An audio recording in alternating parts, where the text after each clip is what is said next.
여러분 반갑습니다. 이번 영상은 남편이 가출한 기막힌 사연 그리고 다른 주제 두 가지를 더 보려고 합니다.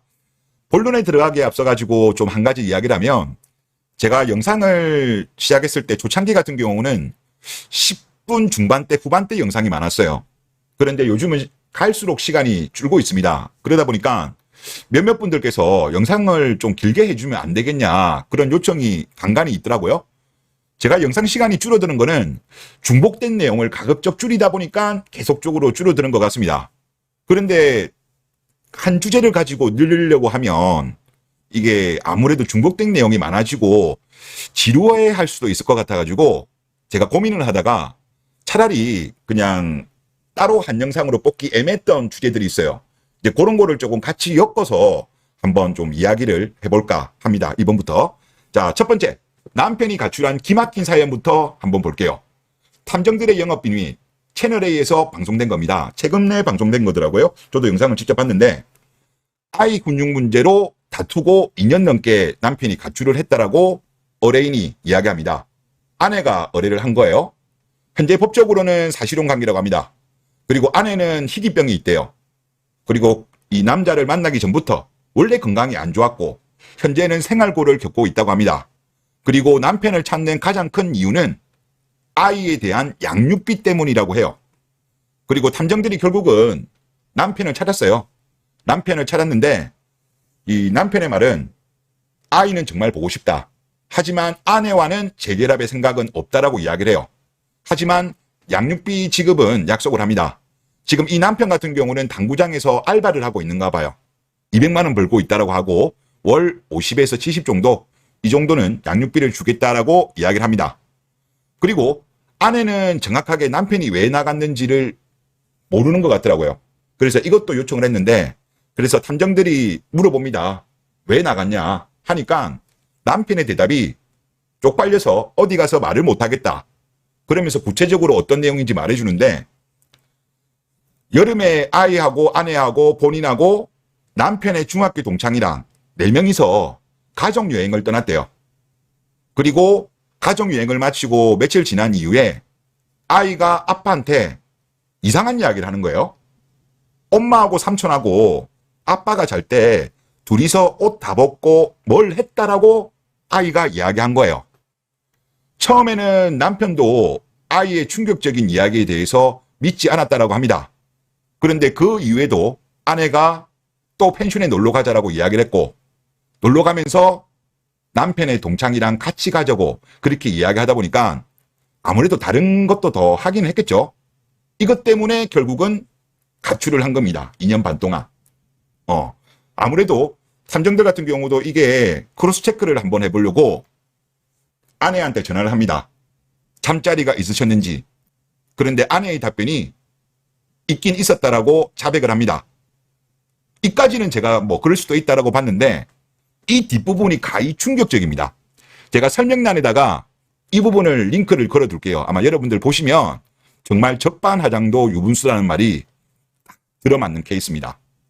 자, 지금 일단 요거 탐정들도 처음 이야기 듣고 뻥쪄합니다. 뻥쪄하고 기자가 뭐라고 이야기하냐면, 아니 그러면 자기가 그것 때문이라고 말하면 되지, 오히려 막 따지듯이 이야기합니다. 그런 걸로 왜 나갔는지 이해가 안 간다고 합니다. 또 이런 이야기를 합니다. 그거 가지고 어쩌라는 건지 오히려 따집니다. 잘못은 유자가 있는데 오히려 더 떳떳해요. 적반하장이죠. 이 사람이 처음에 의뢰할 때만 하더라도 세상에서 가장 불쌍한 척 그렇게 나왔거든요. 그런데 막상 결론은 뭐였냐고 하면 불륜이었던 거예요. 외도. 저는 이런 거 관련된 거를 요즘 많이 보다 보니까 느끼는 게 뭐냐면, 이상하게도 특정 성별을 가지신 분들은 잘못을 했더라도 사과를 하지 않는 경향이 너무나도 강해요. 혹시 그런 건가 싶어요. 먼저 사과하거나, 일반적인 연인 사이에도 보면 그렇잖아요. 큰 잘못이 아니더라도 사소한 거라고 하더라도 먼저 사과하는 경우가 없어요. 혹시나 기싸움에 밀리면 안 된다라고 생각해서 이러한 특징이 보이는 것이 아닌가라는 생각이 들어요. 그리고 이 사연 같은 경우도 방송에는 나오진 않았지만 뉘앙스는 좀 그랬어요. 나를 외롭게 한 남편 탓을 하는 것 같다라는 그런 생각이 들었습니다. 그리고 막상 다른 방송들을 보더라도 여성들의 외도의 결정적인 이유는 외로움이다. 그리고 결혼 생활에 불만을 보상받기 위해서 아내들은 외도한다. 이런 식으로 실제 이야기들을 많이 해요. 그러니까 본인 탓이 아니고 네 탓이다 이거죠. 하여튼 뭐 이런 황당한 사연이었습니다. 일단 제가 그 링크는 좀 걸어둘게요. 설명란에. 그리고 두 번째, 윌라 손가락 논란에 대해서 한번 이야기해 볼게요. 운전 중에 오디오북을 재생하는 광고 내용 중에 일부였나 봅니다. 그런데 이 광고에 나왔던 손가락이 왼손도 그렇고 오른손도 그렇고 이상한 표시를 해요. 왼손 같은 경우도 조금 어색하긴 한데 오른손이 정말 저는 이해가 안 됩니다. 왜냐하면 지금 운전대를 검지랑 중지 사이에 끼우고 운전을 하고 있어요. 저도 운전을 하고 여러분들도 아마 대부분 운전하시겠지만은 운전대를 엄지랑 검지 사이로 잡죠. 검지랑 중지 사이에는 잡지 않아요. 그리고 저도 일부러 영상을 좀 찾아봤어요. 한 열 몇 개 찾아봤거든요. 중지랑 검지 사이를 끼고 운전하는 사람은 없더라고요. 이게 남초에서 논란이 한 이틀 전부터 됐나 보더라고요. 그리고 지금은 다른 사진으로 교체된 상황인데 이거 좀 이상해요. 제가 봐도 이 손가락 왼손도 표시가 이렇고 오른손도 표시가 이랬는데 특히 오른손이 어색해요.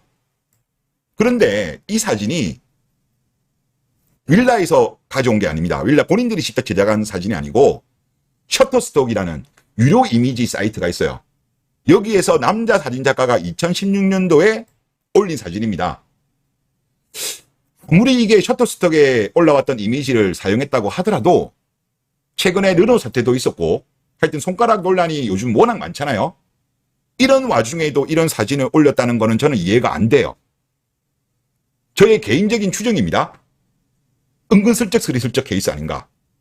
혹시나 걸려도 이거는 셔터스톡에 있는 남자 사진작가가 올린 거라서 면피하려고 면피 가능할 거라고 생각한 것이 아닌가라는 생각이 들어요. 이거는 제가 볼 때 은근슬쩍 스리슬쩍 같은 케이스. 물론 추정입니다. 그리고 또 한편으로는 기싸움 하는 것이 아닌가 이런 느낌이 들어요. 그래서 뭐 저는 개인적으로 제 인생에는 윌라는 없다 그런 생각이 좀 들었고, 그리고 손가락 관련해 가지고 최근에 또 재밌는 게 있었어요. 빙그레 캐릭터의 특별한 손이 화제가 되었습니다. 과거에 빙그레에서도 손가락 논란이 있었거든요. 그런데 이번에 새롭게 빙그레에서 손가락 논란 피하려고 손가락이 없어졌습니다. 주먹이 그냥 도라에몽 손으로 교체를 했어요. 오히려 이게 더 나을 수도 있겠습니다. 괜히 논란 생기는 것보다 그냥 이렇게 원천적으로 그냥 없애버리면 뭐 또 논란을 피할 수도 있고, 또 이미지도 보니까 뭐 도라에몽 손처럼 또 귀엽네요. 하여튼 뭐 기발한 아이디어다 또 그런 생각이 들었고, 그리고 세 번째 주제, 역시나 펜스룰이 답이다라는 거로 한번 이야기해 볼게요. 화성통탄 경찰서가 논란이 많이 되고 있죠. 또 새로운 논란이 하나 생겼습니다. 2023년 8월에 60대 여성 B씨는 화성시 영천동 한 거리에서 반려견과 산책 중이었다. 우연히 마주친 20대 남성 A씨는 B씨의 반려견을 쓰다듬기 위해서 쭈그려 앉았다라고 합니다. 그 과정에서 B씨는 화들짝 놀라 도망쳤고, 이후 경찰에 남성이 제 강아지를 만지면서 특정 부위를 보였다라고 신고했다고 합니다. 남자의 가운데 다리가 보였다라고 했나봐요. 그리고 경찰은 A씨를 공연 음란 혐의로 입건해 본격적인 수사를 벌였다고 합니다. 조사 결과 남성 A씨는 당시 속옷 없이 반바지만 입은 상태였으며 반바지 길이가 상당히 짧았던 것으로 확인이 됐다. 짧다고 해도 그게 보이나요? 그게 보이나? 안 보일 것 같은데. 그리고 A씨는 이런 이야기를 했습니다. 강아지를 쓰다듬은 것은 맞지만 일부러 신체를 보여준 적은 없다라고 혐의를 부인했습니다. 그럼에도 경찰은 A씨의 혐의가 충분히 인정된다고 보고 기소 의견으로 검찰에 송치를 했습니다. 하지만 검찰은 증거 불충분 사유로 A씨를 불기소 처분을 한 거예요. 짧은 바지, 반바지, 앉았다. 그게 보여요? 안 보일 것 같은데. 짧다고 해도 남자들이 짧다고 해도 그렇게 안 보일 것 같은데. 하여튼 뭐 이런 내용입니다. 여기 네티즌 반응 베스트 댓글 한번 보겠습니다. 아니 그럼 여자가 노브라하고 고개 숙여서 가슴골이라도 보이면 신고해도 되냐? 이걸 가지고 경찰은 무슨 성범죄자 취급이나 하냐. 진짜 세상이 미쳐 있는 것 같다. 이게 베스트 댓글이었어요. 그 다음 댓글도 요즘 보면 여자들 나이를 불문하고 다들 미친 것 같다. 여기도 보면 반대는 얼마 안 되는데 공감이 많네요. 하여튼 요즘은 이상해. 진짜 뭐만 하면 그냥 남자 못 잡아먹어서 안달인 것 같아요. 그리고 화성동탄 경찰서가 좀 이상해요. 여기가 성범죄 수사 실적만큼은 전국 1위를 달성했어요.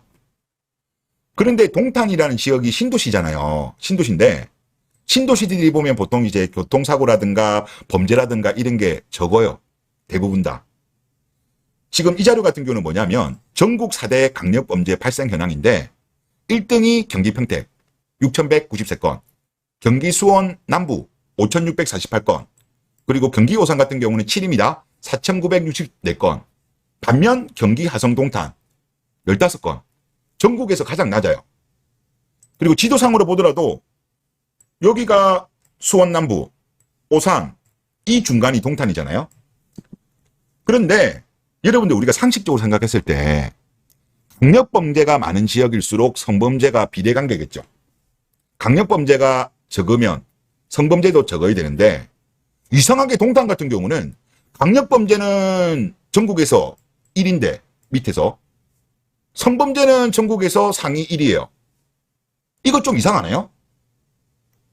이런 의심들을 지금 많이들 하고 계십니다. 이상하다. 이상하다. 저는 합리적인 의심이라고 봐요. 동탄경찰서 같은 경우는 억울한 사람이 없는지 전수조사를 해야 된다고 생각합니다. 지금 계속적으로 억울한 사람들 이야기가 지금 나오고 있잖아요. 여기는 좀 확인이 필요해 보인다라는 그런 생각이 듭니다. 하여튼 요즘 남자들 무서워요. 그냥 반려견 쓰다듬다가 졸지에 성범죄범 될 수도 있고 화장실 갔다가 아니 이제 진짜 무서워. 진짜 녹음기라든가 아니면 뭐 바디캠 달고 다녀야 되는 것 같아. 지금 대한민국 남자들은 정말 무서운 세상이 되었습니다. 그래서 제가 강조드리지만 대한민국은 어쩔 수 없다. 낙어 아니기 때문에 펜스룰이 답이다. 아무도 믿지 마세요. 하여튼 펜스룰이 답이니까 조심조심 그렇게 살아야 될 것 같습니다. 한국을 떠나지 못한다면. 네, 이번 영상 여기서 마치겠습니다. 감사합니다.